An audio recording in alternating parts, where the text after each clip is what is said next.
Travis Wingate. So, in Isaiah chapter 2, there's verse 16 that only has upon all the ships of Tarshish. But the Book of Mormon includes a passage from the Septuagint upon all the ships of the sea, along with upon all the ships of Tarshish. Now, the BYU scholars, the apologists, as they are self-called, claim that this means that there's an older document that will confirm that both are to be utilized, and that the Masorite text took the ships of Tarshish and the Septuagint version took the ships of the sea. There are some problems.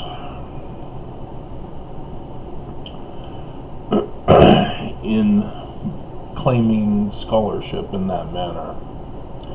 It's fallacious. It should never be used.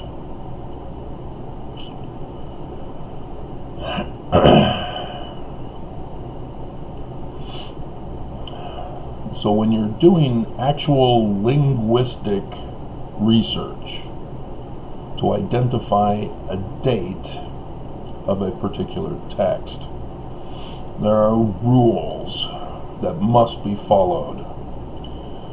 And one of those is you can't use fallacy.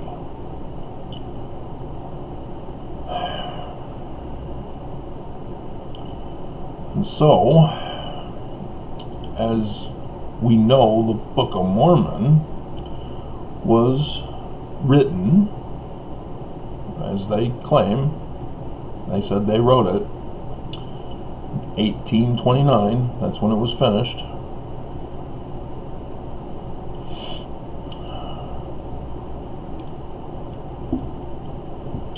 So the first thing you need to do is check for contemporary records.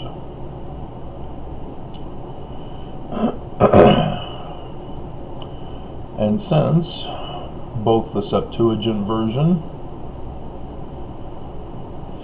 and the Masorite version were both available in that contemporary time period of when the Book of Mormon was written,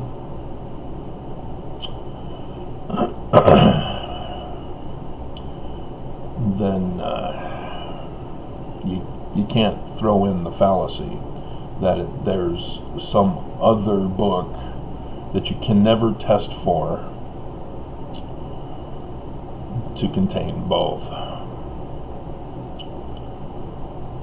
And so this in and of itself does not mean that the Book of Mormon is false. It's just the first logical thing to conclude. But there are what's called anachronisms throughout the Book of Mormon. An anachronism is when the writers of a text claim an older written time period for a text, but throw in people, places, events, things that did not exist during the claimed time period. They were born, built, created, discovered at a much later time period. So I'm sure everybody knows the book series 10 Issues Among the Nephites. Case in point, if the Book of Mormon were to claim that the Lamanites or Nephites had tennis shoes, oops, because the tennis shoe is a modern invention. So that should be understood. No complications there. And if Mormons are going to get furious and defensive, such that they throw out anachronisms, such as the ships of Tarshish with the ships of the sea, you've got to question your religion or yourself. Why are you getting so angry? Why are you getting so defiant and in denial that the book has some other understanding to it? Because just because it's not literal history does not mean you need to go off the deep end and start murdering people and sending death threats and calling people names like anti-Mormon and Korahor. I mean, dear God. Science is neutral. It doesn't take a side. It is people who impose their bias on science. And to have bias introduced into science is to purposely destroy it. And so to have Christians becoming archaeologists is a bad thing. There are a number of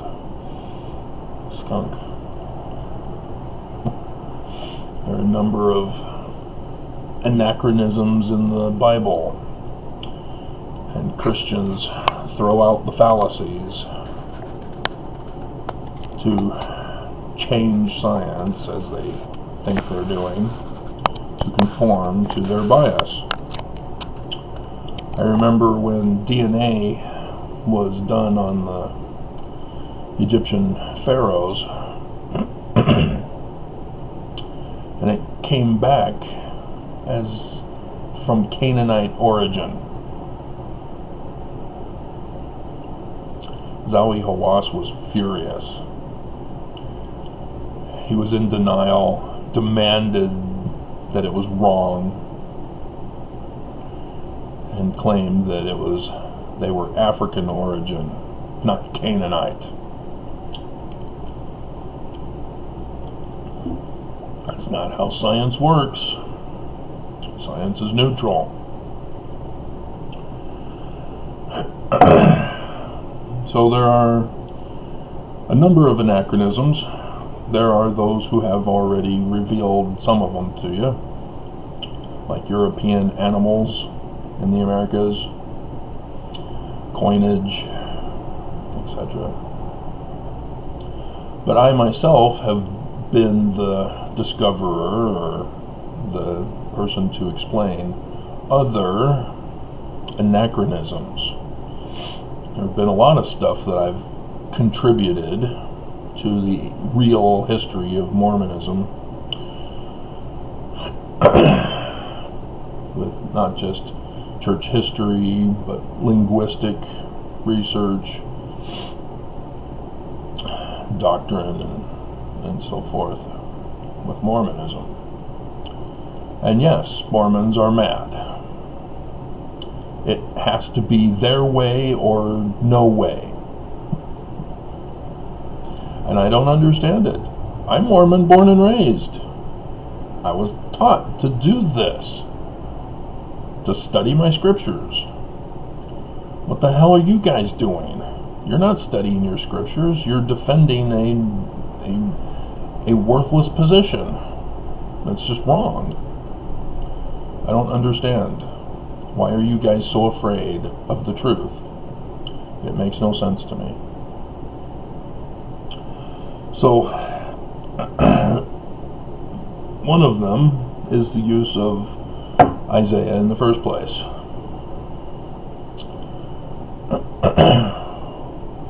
Isaiah cannot be confirmed as an historical character. Yes, I know there's the seal of the prophet Isaiah. But again, it's a small sampling fallacy in which the seal is broken off, but all it is a seal. And it has the name Isaiah with some added letters, and then the prophet. And that's where part of the problem comes from, is that this is a small sampling and it already contains an error. Oops.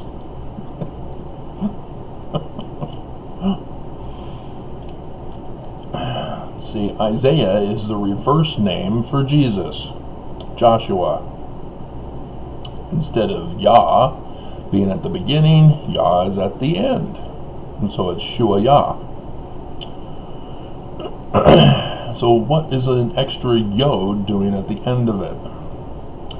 That's a much later inclusion into the language, or the script being used as the language. And so the seal is a fraud. It's the wrong dating if it is legitimate, and does not refer to the 700 BCE Isaiah as mentioned in the book of Isaiah. It does not conform to Paleo-Hebrew, even though it uses Paleo-Hebrew script.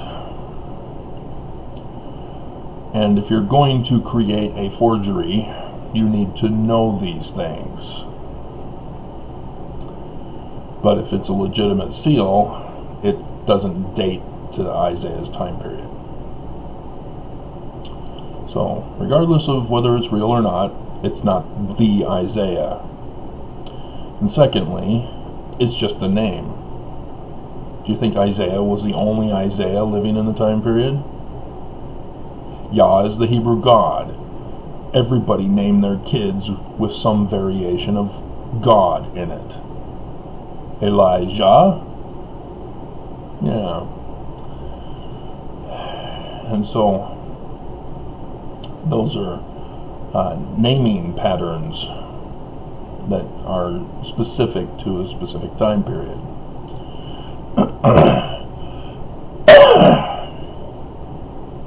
And so, just because there's one Isaiah that's called the prophet doesn't mean that's the Isaiah of the book of Isaiah. They're separate from each other. Now, if it said author of the book of Isaiah, then okay.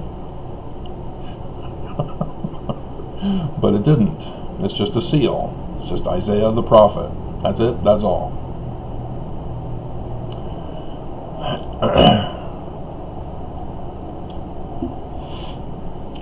But again, in and of itself, it doesn't prove the Book of Mormon is false. But there's other problems in Isaiah that come from the 1769 King James Version of the Bible, errors and all, that have to be of concern when analyzing the Book of Mormon. Because now you have to suggest that whoever wrote this, and Joseph claims to have been the author, you have to say, hey, wait a minute, you copied the 1769 King James Version of the Bible here. If you claim that this is from an older text of Isaiah, what are you doing? Well, I got lazy, recognized Isaiah, so I just put in the chapters that were... No. What are you doing? You're being lazy. That's a poor technique of translation. to just copy without actually confirming that the original is exactly the same.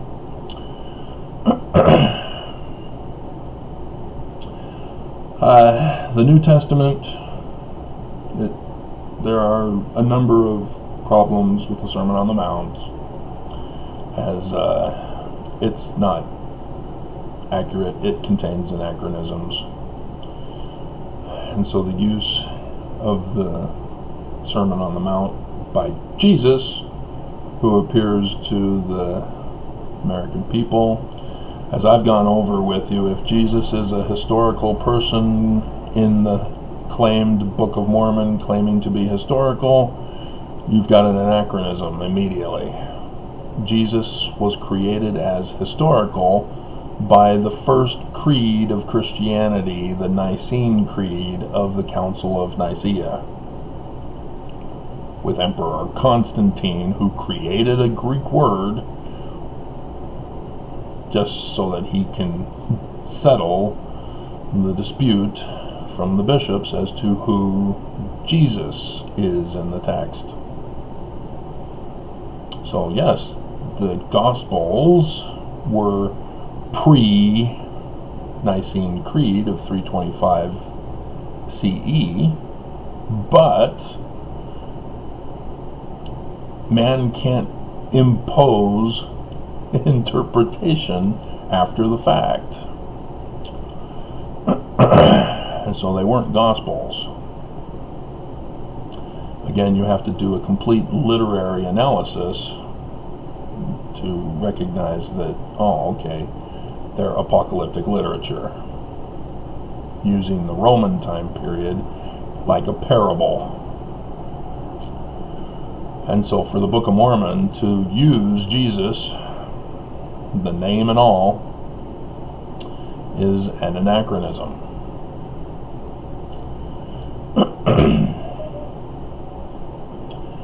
And I know that upsets Mormons. I don't know why. I'm Mormon, born and raised. I'm not concerned about it. I kept looking for the truth.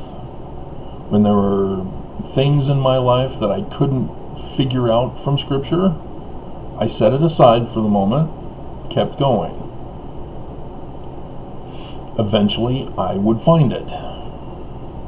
Now that we're in the day of the internet with Google search, yeah, I'm finding all sorts of stuff. I just have to look, and ta-da, there it is. See, the videos I do you guys even notice? I have an idea, I start doing the video. Rarely do I do a full research for you. See, this one, for example, I had an idea, anachronisms in the Book of Mormon, and wrote out a few things that came to mind. That's it. Notice Jesus is not on here. That was thrown in at the last moment here.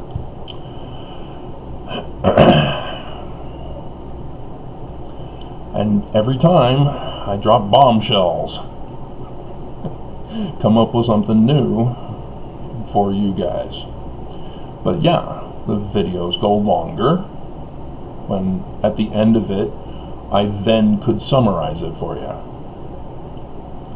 And people just want the summary so that they can argue.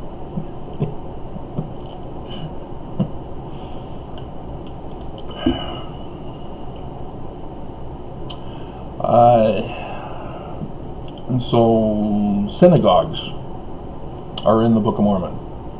Oops. Anachronism. Synagogues, the oldest known synagogue, is from the 5th century BCE. When did everybody leave?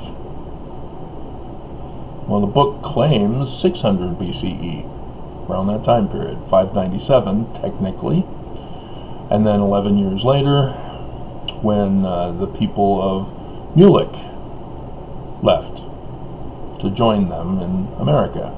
At Zarahemla, when the Nephites, then under Mosiah, took their journey into the wilderness and found the people of Mosiah.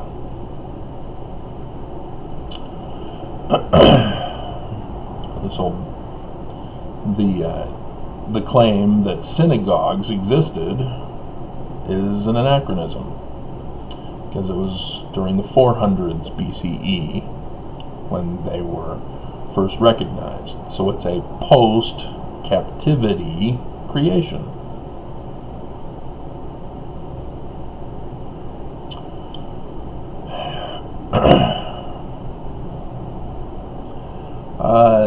The Sabbath. I've repeated that one over and over again for you in my videos. The Sabbath is a Babylon creation.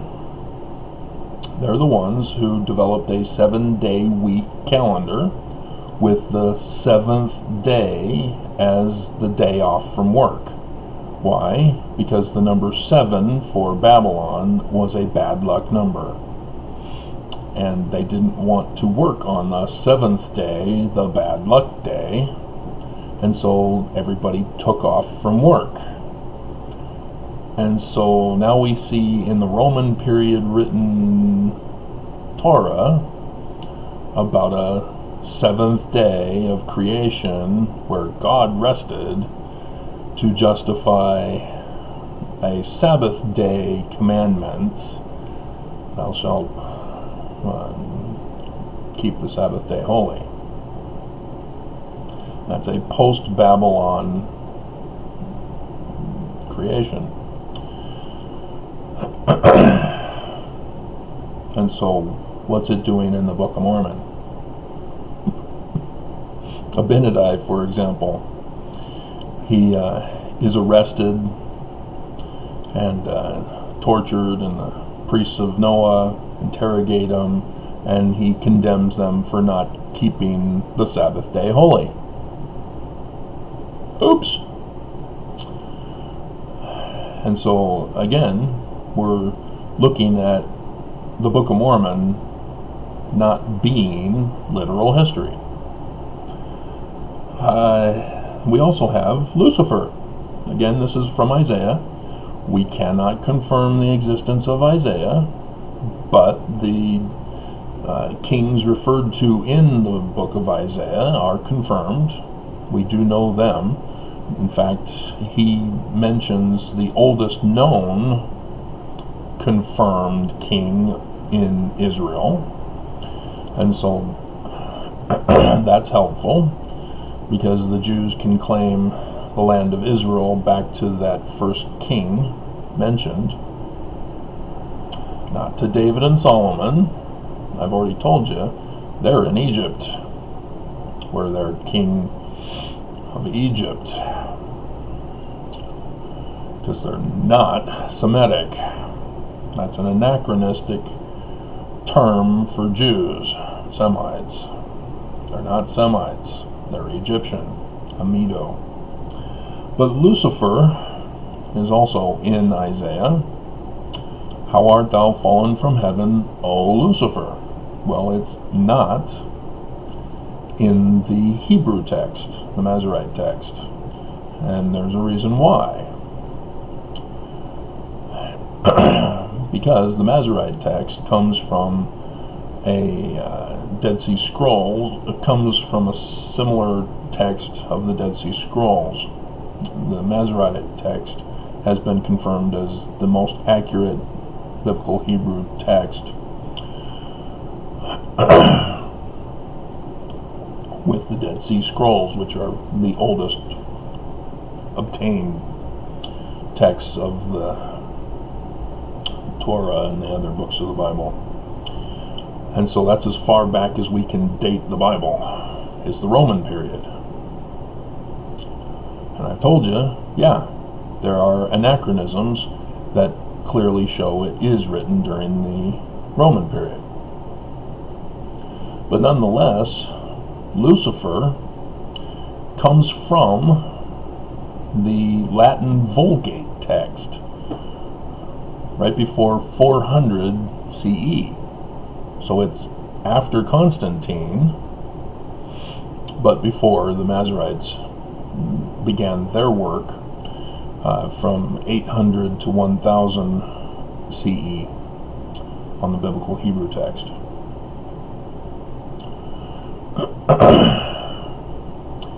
And so to see Isaiah refer to Lucifer is an anachronism in the Book of Mormon. And if you're going to incorrectly use science, which means to destroy science for your own bias,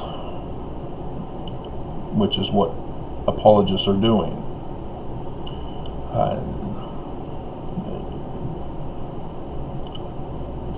dear God, you just cause more harm when you use fallacy and your bias to tamper with science.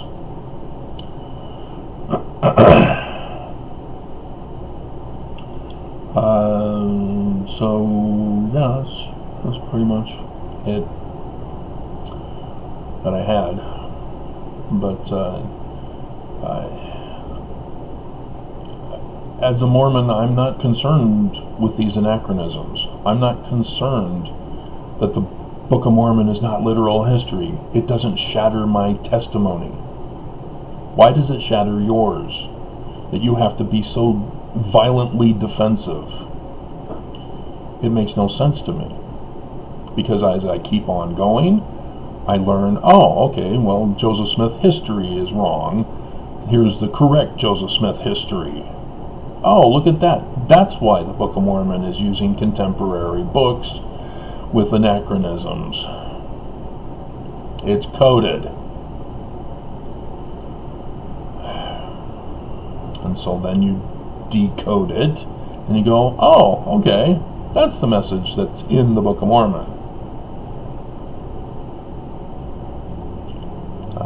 I don't understand why Mormons have to be so angry and defiant that the Book of Mormon has to be literal history, that Jesus has to be true. Why? We're told that that's the God of the great and abominable church in the video I did yesterday. And so you notice, the few of you, when I did the name of the church bombshell video, the Danites forced the name Jesus Christ into the church. And so in then 1838, Joseph Smith, knowing of the Danites' demands, does his 1838 history with the first vision.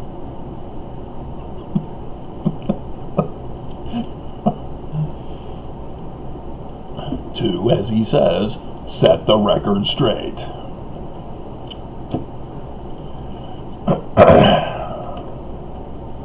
And yet, the Danites took over immediately after that with that election fraud scam or scandal. And then all hell broke loose as Danites were trying to claim or forcing judges and sheriffs to sign documents that Joseph Smith threatened them.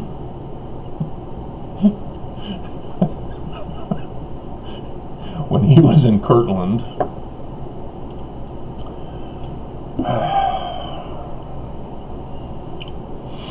So, yeah, there's value in my videos, whether you believe me or not. Correcting the history of Mormonism. And so for me, yeah, I have no problem with this. I still support Joseph Smith. But Brigham Young? Oh, hell no. And if Mormons can't come to grips with that, that means they're a part of it. They're the children of those who murdered Joseph and Hiram. And they're in on the threat to America as decoded in the Book of Mormon.